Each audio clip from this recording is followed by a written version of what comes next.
is not final and failure is not fatal. It is the courage to continue that counts. Hello achievers, this is Shivam here. Last lecture तक हमने area vector क्या होता है बिल्कुल अच्छे से सीख लिया था कि कैसे एरिया ओपन एरिया के लिए निकालते हैं और कैसे एरिया वेक्टर हम क्लोज सरफेस के लिए या क्लोज एरिया के लिए निकालते हैं। आज हम पढ़ने वाले हैं इलेक्ट्रिक फ्लक्स। इलेक्ट्रिक फ्लक्स में हम सिंपली एरिया वेक्टर का ही यूज लेंगे। तो अगर आपने वो लेक्चर नहीं देखा है तो प्लीज पहले वाले लेक्चर में जाकर देखो, जस्ट इसके पहले वाला, तो वहां पर आपको एरिया वेक्टर बिल्कुल अच्छे से क्लियर हो जाएगा। आज शुरू करते हैं इलेक्ट्रिक फ्लक्स। देखो इलेक्ट्रिक फ्लक्स बेसिकली है क्या। हमने सबसे पहले इलेक्ट्रिक फील्ड पढ़ी। इलेक्ट्रिक फील्ड मतलब क्या, किसी के चार्ज के चारों तरफ जो एरिया में जो वो जनरेट करता है, बेसिकली उसको क्या बोलते हैं हम, इलेक्ट्रिक फील्ड बोलते हैं। जिसमें कोई दूसरा चार्ज आता है तो इसके ऊपर फोर्स लगता है। फिर हमने इलेक्ट्रिक फील्ड की इलेक्ट्रिक फील्ड लाइंस निकाली, मतलब जो चार्ज रखा हुआ है वो जनरेट क्या कर रहा है, इलेक्ट्रिक फील्ड लाइंस जनरेट कर रहा है, जो पॉजिटिव में से बाहर निकलती है और नेगेटिव में क्या होती है, अंदर जाती हुई दिखाई देती है। तो वो हमने क्या पढ़ी, वहां पर इलेक्ट्रिक फील्ड लाइंस पढ़ी। अब देखो बेसिकली इलेक्ट्रिक फील्ड लाइंस कर क्या रही है, वो एनर्जी को कैरी कर रही है। अब इलेक्ट्रिक फील्ड मतलब क्या हुआ, किसी चार्ज की एनर्जी जो वो कैरी कर रहा है। इलेक्ट्रिक फील्ड लाइंस मतलब क्या हुआ, किसी चार्ज की एनर्जी वो कैरी कर रही है। तो अगर मान लेते हैं कि मेरे पास ये सरफेस है, तो इसमें से मान लेते हैं कि 100 इलेक्ट्रिक फील्ड लाइंस यहाँ से क्रॉस कर गई। तो basically 100 electric field lines cross की, मतलब उसमें यहाँ से कुछ एनर्जी क्रॉस हुई। तो हमें पता होना चाहिए ना कि इस एरिया में से कितनी एनर्जी क्रॉस हो रही है, तभी तो उसका यूज कर पाएंगे, बाकी उसका क्या फायदा निकलने का। तो बस वही हमें कौन बताता है, इलेक्ट्रिक फ्लक्स बताता है कि किसी भी एरिया में से कितनी एनर्जी क्रॉस कर रही है। तो it is basically count of number of lines crossing the area. किसी एक एरिया में से, इसे एरिया है तो इसमें से कितनी number of lines, electric field lines cross कर रही है। और अगर बात करें इसकी फील्ड वाली डेफिनेशन की, तो यहां पर कह सकते हैं कि किसी भी एक एरिया में से कितनी एनर्जी क्रॉस कर रही है। तो it gives the idea about how much energy crossing from any particular area. तो ये होता है बेसिकली इलेक्ट्रिक फ्लक्स। अब यहां पर इलेक्ट्रिक फ्लक्स को रिप्रेजेंट हम करते हैं फाई से। इस तरीके से एक साइन बनाओ, इसको क्या बोलते हैं, हम फाई बोलते हैं। और इसका फॉर्मूला होता है integration of E dot D A. What, E dot product होगा यहां पर ई डॉट डी ए। ये होता है यहां पर इसका formula, electric field and area vector. अब अगर हमारी यहां पर इलेक्ट्रिक फील्ड कांस्टेंट आ जाए, जो कि 99% आपको कांस्टेंट ही मिलने वाली है, तो फ्लाई का फॉर्मूला क्या बनेगा, ई डॉट ए। सिंपली ये वाला फॉर्मूला ई डॉट ए।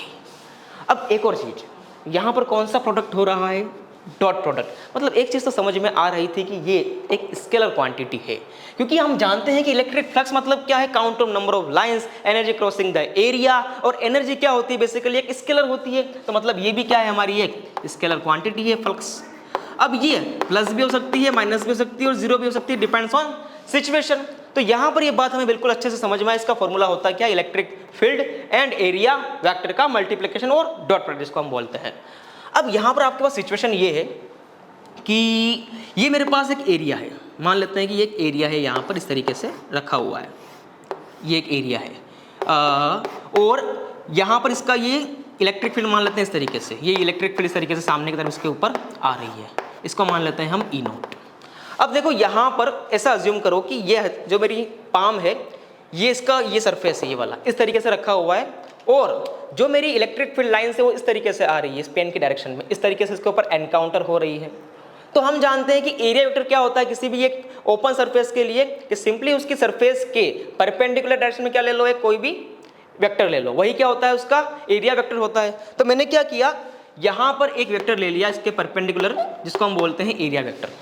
ठीक है, तो अब मुझे बताओ, यहां पर एरिया वेक्टर इस डायरेक्शन में, इलेक्ट्रिक फील्ड भी इस डायरेक्शन में, तो एंगल कितना हुआ दोनों के बीच का, यहां पर ई नोट और ए के बीच में एंगल कितना हुआ। देखो एंगल की बात मैं क्यों कर रहा हूं, क्योंकि यहां पर क्या हुआ है, डॉट प्रोडक्ट हुआ है। और अगर बात करता हूं इसकी मैं मैग्नीट्यूड की, तो कितना आएगा, ये सिंपली ई ए कॉस थीटा आएगा। मतलब थीटा किसके बीच का एंगल होता है, ई और ए के बीच का, जो कि यहां पर कितना हो रहा है, 0 हो रहा है, थीटा इक्वल टू 0। और थीटा इक्वल टू 0 पर कोस थीटा 1 होता है, जो कि मैक्सिमम वैल्यू होती है किसकी, कोस थीटा की। तो यहां पर मेरे पास फाई कितना आया, सिंपली ई इंटू ए।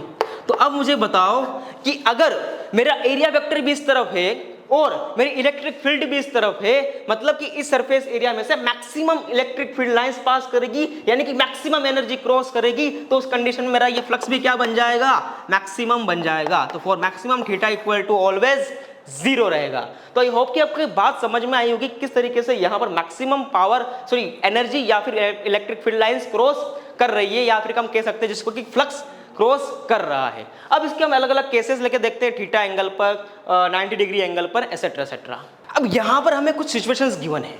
फर्स्ट सिचुएशन हमारे यहाँ पर ये गिवन है कि यहाँ पर एक रिंग या डिस्क रखी हुई है, कुछ भी मान लेते हैं, डिस्क रखी हुई है, और इसके इस तरीके से पैरेलल साइड में क्या हो रही है, इस तरीके से निकल रही है इलेक्ट्रिक फील्ड लाइंस E0, और इसका एंगल कितना है 45 डिग्री। तो हमें यहाँ पर बताना है कि नेट फ्लक्स कितना पास कर रहा है इस डिस्क के अंदर से, नेट फ्लक्स कितना पास कर रहा है। तो देखो यहाँ पर क्या समझने वाली बात थी, बेवकूफ बनाने के लिए यहाँ पर एंगल भी गिवन है। आप क्या समझोगे सिंपली कि यार E0 गिवन है, एरिया पाई आर स्क्वायर हो जाएगा, थीटा कितना हो जाएगा 45, और आपका आंसर आ जाएगा। जबकि मैं बोल रहा हूँ कि नेट फ्लक्स यहाँ पर 0 है। चौंकने वाली बात नहीं है, यहाँ पर आपको कॉन्सेप्ट से जानना है कि फ्लक्स होता क्या है। Flux is equal to simply E dot A, या जिसको हम बोलते हैं EA cos theta, where E is the electric field, A is the area vector and theta is the angle between E and A।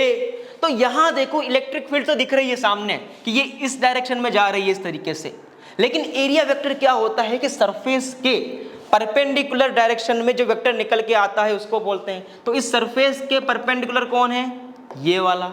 अब मुझे बताओ कि area vector तो बाहर की तरफ है और इलेक्ट्रिक फील्ड लाइंस इस तरफ है, तो बीच का एंगल कितना है, एंगल कितना है, एंगल यहाँ पर 90 डिग्री है। तो थीटा अगर मेरा यहाँ पर 90 डिग्री हो गया तो फ्लक्स कितना हो जाएगा, 0 हो जाएगा। तो आई थिंक आपको ये बात समझ में आई होगी किस तरीके से एग्जामिनर आपको कंफ्यूज कर सकता है इस तरीके के एंगल के साथ।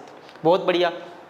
अब देखो यहाँ पर एक और चीज, यहाँ पर देखो क्वेश्चन क्या बोल रहा है कि इलेक्ट्रिक फील्ड लाइन फिर से वहीं पर है, E0 है, लेकिन इस बार क्या रखा है हमने, यहाँ पर डिस्क रखी है, यहाँ पर नहीं रख के यहाँ रख दी इस तरफ, इस तरीके से। तो डेफिनेट सी बात तो ये है कि यहाँ से फ्लक्स तो जरूर पास करेगा, लेकिन कितना करेगा। फिर से फॉर्मूला तो वही है हमारे पास, EA cos थीटा। अब फिर से कंफ्यूजन क्या होता है कि इलेक्ट्रिक फील्ड तो गिवन है E0, area pi are square हो जाएगा, एंगल कितना हो जाएगा, दोनों के बीच का 37 हो जाएगा, जबकि फिर से कंफ्यूज कर रहा है। क्योंकि हम जानते हैं कि एरिया वेक्टर क्या होता है, इस सरफेस के, जो सरफेस गिवन है इस तरीके से डिस्क, इसके परपेंडिकुलर डायरेक्शन में, मतलब कि मेरा एरिया वेक्टर कुछ इस तरीके से होगा, इस डायरेक्शन में मेरा क्या निकलेगा, यहाँ पर एरिया वेक्टर निकल के आएगा। अब देखो यहाँ पर इलेक्ट्रिक फील्ड इस डायरेक्शन में है, एरिया वेक्टर इस डायरेक्शन में है, टोटल एंगल ये 90 है और ये 37 है, तो ये कितना हो जाएगा, 53 हो जाएगा। तो यहाँ पर थीटा मेरा 37 ना होकर कितना है, 53 है। तो ये आपको ऑब्जर्व करना, देखते ही आना चाहिए। तो अब यहाँ बताओ फ्लक्स कितना हो जाएगा, सिंपली E0, एरिया A मान लेते हैं, पाई आर स्क्वायर जो होता है, और cos 53 की वैल्यू कितनी हो जाएगी, सिंपली यहाँ पर 3/5 हो जाएगी। तो सिंपली 3E0A/5, ये आपका क्या निकल के आ गया, यहाँ से एरिया वेक्टर निकल के, सॉरी फ्लक्स निकल के आ गया, किसकी वजह से, इस इलेक्ट्रिक फील्ड की वजह से इस डिस्क के ऊपर। तो आई होप कि आपको ये क्वेश्चन समझ में आए होंगे कि किस तरीके से आपको एग्जामिनर कंफ्यूज कर सकता है, बट आपको हमेशा कॉन्सेप्ट से चलना है। एंगल किसके बीच में निकालना है, ऑलवेज E और एरिया वेक्टर के बीच में, ना कि एरिया के बीच में। इस चीज का हमेशा आप ध्यान रखें। नेक्स्ट एक दो क्वेश्चन हम यहाँ पर करके देखते हैं। यहाँ पर हमें नेक्स्ट क्वेश्चन गिवन है कि find net flux through this cube, इस क्यूब में से कितना फ्लक्स पास करेगा, जबकि इलेक्ट्रिक फील्ड किस डायरेक्शन में गिवन है मुझे, यहाँ पर I के, यानी कि x डायरेक्शन में यहाँ पर इलेक्ट्रिक फील्ड गिवन है, और क्यूब की साइड की कितने गिवन है, A गिवन है। अब यहाँ पर देखो इलेक्ट्रिक फील्ड इस तरीके से एनकाउंटर हो रही है इस सरफेस में, इस तरीके से बाहर की तरफ निकल रही है इस तरीके से, बहुत बढ़िया। अब यहाँ पर देखो क्यूब की 6 सरफेस होती है, एक अंदर वाली, एक बाहर वाली 2, एक 3, 4, 5 और 6। ये 6 सरफेस में से क्या निकलना चाहिए, फ्लक्स निकलना चाहिए। अब थोड़ा ध्यान से सोचो, जो ऊपर वाली सरफेस होगी उसका एरिया वेक्टर कहाँ होगा, आउटवर्ड नॉर्मल। मैंने सिखाया लास्ट लेक्चर में कैसे निकालते हैं हम इसका एरिया वेक्टर, तो आउटवर्ड नॉर्मल होगा। तो मतलब कि इस वाले का एरिया वेक्टर कहाँ है, ऊपर की तरफ, और यहाँ पर इलेक्ट्रिक फील्ड कहाँ है, एक्स की तरफ, ऑलवेज एक्स की तरफ। तो जस्ट लास्ट केस देखा हमने कि अगर एंगल 90 होता है तो cos 90 0 हो जाता है, मतलब वहां से कोई फ्लक्स पास करने वाला नहीं है। तो मतलब इस सरफेस से फ्लक्स कितना हो गया, 0। सेम फॉर दिस, यहाँ पर भी एरिया वेक्टर यहाँ और इलेक्ट्रिक फील्ड यहाँ, एंगल कितना हो गया 90, यानी कि ऊपर और नीचे की सरफेस से फ्लक्स क्या हो गया, बिल्कुल 0 हो गया। अब बात करते हैं सामने वाली सरफेस, 2 सरफेस जो होती है सामने वाली उनकी। तो देखो इस सरफेस के लिए, सामने वाले के लिए एरिया वेक्टर यहाँ हो जाएगा, इलेक्ट्रिक फील्ड यहाँ है, एंगल फिर से 90। अंदर वाले के लिए एरिया वेक्टर वहाँ हो जाएगा, इलेक्ट्रिक फील्ड यहाँ है, एंगल फिर से 90। मतलब 1, 2, 3 और 4 के लिए कंप्लीटली यहाँ पर फ्लक्स क्या हो गया, 0 हो गया। अब बात करते हैं ये वाली सरफेस और ये वाली जो हमारे सामने की तरफ इस तरीके से होगी, इस वाली सरफेस के लिए और इस वाली सरफेस के लिए बात करके हम देखते हैं। तो देखो यहाँ पर क्या होगा, इस सरफेस के लिए जो ये वाली सरफेस है, इसका एरिया वेक्टर कहाँ पर होगा, इस डायरेक्शन में, और इलेक्ट्रिक फील्ड भी कहाँ है, यहाँ पर ई नॉट इस डायरेक्शन में गिवन है। मतलब कि दोनों के दोनों क्या है, यहाँ पर सेम डायरेक्शन में है। तो यहाँ से फ्लक्स कितना हुआ सरफेस से, यहाँ से निकला φ1 इज इक्वल टू, सिंपली कितना लिख सकते हैं हम, ई नॉट, और एरिया कितना है यहाँ पर, तो साइड ए गिवन है तो ए स्क्वायर, तो ई नॉट ए स्क्वायर मेरा आंसर हो गया। तो φ1 कितनी एनर्जी निकली यहाँ से सरफेस से, ई नॉट ए स्क्वायर एनर्जी निकली। अब बात करते हैं सेकंड, यहाँ पर देखो, यहाँ की बात करें तो ये कहाँ जा रहा है, इस तरीके से इस सरफेस की बात कर रहे हैं, तो इसका वेक्टर कहाँ हो गया, आउटवर्ड नॉर्मल, तो ये यहाँ पर इसका एरिया वेक्टर निकल के आ गया। अब बात करते हैं इलेक्ट्रिक फील्ड की, तो ये कहाँ थी, अंदर की तरफ ही थी, मतलब इलेक्ट्रिक फील्ड यहाँ है और एरिया वेक्टर यहाँ है, तो एंगल कितना हुआ 180 डिग्री। तो यहाँ पर इस सरफेस की बात करें तो मेरा φ2 कितना हो जाएगा, सिंपली देखते हैं यहाँ पर ई ए cos थीटा होता है ना, तो इलेक्ट्रिक फील्ड तो ई नॉट थी, एरिया मेरा ए स्क्वायर था, लेकिन एंगल कितना था cos 180, जो कि किसके इक्वल होता है, बेसिकली वो होता है हमारे पास माइनस के इक्वल। तो E not A square with negative sign is the second answer. अब फाई नेट निकालना है, तो फाई नेट किसके इक्वल होता है, बेसिकली φ1 प्लस φ2। φ1 कितना था, ई नॉट ए स्क्वायर, और φ2 कितना है, minus E not A square. इसका मतलब क्या हुआ, यहाँ से नेट फ्लक्स मेरा कितना निकल के आया, 0 निकल के आया। तो एक तरीका हुआ इसका सवाल को सोल्व करने का कि नेट फ्लक्स कितना है, यहाँ पर 0 है। एक और तरीका इसका भी समझने का है, बिना सोल्व किए कैसे कर सकते हैं। अज्यूम करो कि यहां से 10 लाइन क्रॉस करी, कितनी लाइंस, 10 इलेक्ट्रिक फील्ड लाइंस यहां से अंदर गई और 10 की 10 यहां से बाहर निकल गई, 10 की 10 यहां से बाहर निकल गई, 10 अंदर गई और 10 बाहर निकल गई, तो अंदर कितनी बची, 0। डेट्स वाई यहां पर फ्लक्स कितना हो गया, 0। तो आई होप कि आपको एक क्वेश्चन समझ में आया होगा कि किस तरीके से हमने यहां पर नेट फ्लक्स 0 निकाला है। एक और एग्जांपल लेते हैं जहां पर हम इलेक्ट्रिक फील्ड को थोड़ा सा वेरिएबल कर देंगे, मतलब कि डिस्टेंस के साथ इलेक्ट्रिक फील्ड क्या होगी, अब चेंज होगी। नेक्स्ट क्वेश्चन हमें बिल्कुल यहाँ पर सेम गिवन है, जैसे कि वहां पर भी हमें नेट फ्लक्स निकालना था क्यूब के लिए, यहाँ पर भी इस क्यूब के लिए क्या निकालना है, नेट फ्लक्स ही निकालना है। लेकिन यहाँ पर पहले जो इलेक्ट्रिक फील्ड थी वो only E not I cap थी, लेकिन यहाँ पर E not x I cap है। मतलब कि जैसे जैसे हम आगे बढ़ेंगे इलेक्ट्रिक फील्ड क्या होगी, चेंज करेगी और इंक्रीज करेगी। अगर मैं यहाँ पर होता, मैं कहाँ होता, ओरिजिन के ऊपर, तो यहाँ पर एक्स की वैल्यू कितनी हो जाती है, 0, तो इलेक्ट्रिक फील्ड कितनी हो जाएगी, यहाँ पर 0। अगर मैं यहाँ आऊंगा ए पर, तो ई नॉट है, यहाँ जाऊंगा तो ए प्लस एल, मतलब ये इंक्रीज कर दी जाएगी किसके साथ, एक्स डिस्टेंस के साथ। आई बात समझ में।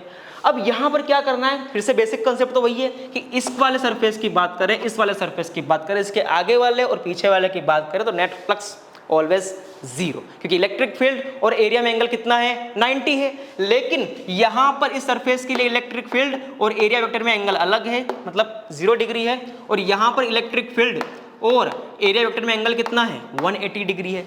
बात तो समझ में आई। लेकिन यहां पर अब इलेक्ट्रिक फील्ड ओनली ई नहीं है, कुछ चेंज हो जाएगी, देखते हैं कितनी हो जाएगी। तो देखो यहां पर हम कहां पहुंचे, यहां पर 0 से ए तक पहुंच चुके हैं। यहां पर कौन सा पहुंच गए, बेसिकली ये वाला ए है, यहां से लगाकर यहां तक, पूरा यहां से लगाकर यहां तक कितना गिवन है, हमें ए गिवन है। तो हम यहां से जब यहां तक चले, इस वाले पॉइंट तक, तब इलेक्ट्रिक फील्ड हम कितना चल चुके थे, x इक्वल टू ए तक चल चुके थे। तो यहां पर इलेक्ट्रिक फील्ड कितनी हो जाएगी हमारी, इस पॉइंट पर पर्टिकुलर, ये हो जाएगी सिंपली ई नॉट ए। बहुत बढ़िया। यहाँ पर इलेक्ट्रिक फील्ड कितनी है सरफेस के लिए, ई नॉट ए है। और जैसे ही हम यहाँ पर पहुँच गए इस वाले पॉइंट तक, तब इलेक्ट्रिक फील्ड कितनी हो गई, तो यहाँ पर हम a प्लस एल चल चुके हैं। अब तो a प्लस एल चल चुके हैं, तो x कितना हो गया, ई नॉट a प्लस एल। ये इलेक्ट्रिक फील्ड आ गई, इस पॉइंट के लिए अलग है और इस पॉइंट के लिए अलग है। एरिया सेम है, चलो एल स्क्वायर मान लेते हैं, कोई सेम है बिल्कुल, एल स्क्वायर एंड सॉरी हाँ area L square, okay okay L square. अब क्या करना है, फ्लक्स निकालना है इस सरफेस के लिए, तो उसको मान लेते हैं हम φ1। तो φ1 कितना आया यहाँ पर देखो, φ1 is equal to what, e into area. तो e कितना है, E not A plus L, then L square, और एंगल कितना है 0, तो cos 0 1 होता है। अब यहाँ बात करते हैं एंगल 180 है, तो आंसर लिखते हैं φ2 के लिए। यहाँ पर ई नॉट ए की इलेक्ट्रिक फील्ड है एंड एल स्क्वायर एरिया है, और नेगेटिव क्यों आएगा, क्योंकि यहाँ पर ये 180 डिग्री का एंगल बना रहा है। तो ये हमारा क्या निकल के आ गया, φ1 एंड φ2 निकल के आ गया। अब क्या करना है, फिर से हमें फाई नेट निकालना है, मतलब क्या करना पड़ेगा, φ1 माइनस φ2 करना पड़ेगा। φ1 कितना मुझे गिवन है यहाँ पर, E not A plus L and L square given है, माइनस यहाँ पर मुझे गिवन है φ2, तो ये कितना हो जाएगा, बेसिकली यहाँ पर हो जाएगा minus E not A and L square हो जाएगा। आई थिंक यहाँ पर फाई नेट निकालना, सॉरी यहाँ प्लस करना पड़ेगा ना फाई नेट निकालने के लिए। तो प्लस किया यहाँ पर, तो देखो कितना आया phi net, E not A L square plus E naught L cube minus E not A L square. इसने इसको क्या कर दिया, मार दिया। तो मेरा फाई नेट कितना हो गया बेसिकली, ई नॉट एल क्यूब। यहाँ पर मेरा नेट फ्लक्स जीरो नहीं है क्योंकि इलेक्ट्रिक फील्ड वेरी कर रही थी। यहाँ से थोड़ी कम इलेक्ट्रिक फील्ड जा रही है लेकिन यहाँ पर थोड़ी एक्स्ट्रा जा रही है। तो यहाँ पर नेट कितना आया हमारे पास, ई नॉट एल क्यूब आया, क्योंकि यहाँ पर इलेक्ट्रिक फील्ड क्या है, वेरिएबल है। तो आई होप कि आपको दोनों केस समझ में आए होंगे कि जब इलेक्ट्रिक फील्ड कांस्टेंट होती है तब कौन सा केस बनता है और जब वेरिएबल होती है तब कौन सा केस बनता है, और दोनों ही कंडीशन में नेट फ्लक्स अलग अलग होता है। तो आपको लेक्चर जरूर समझ में आया होगा। तो मिलते हैं फिर से नेक्स्ट लेक्चर में, तब तक के लिए पढ़ते रहिए।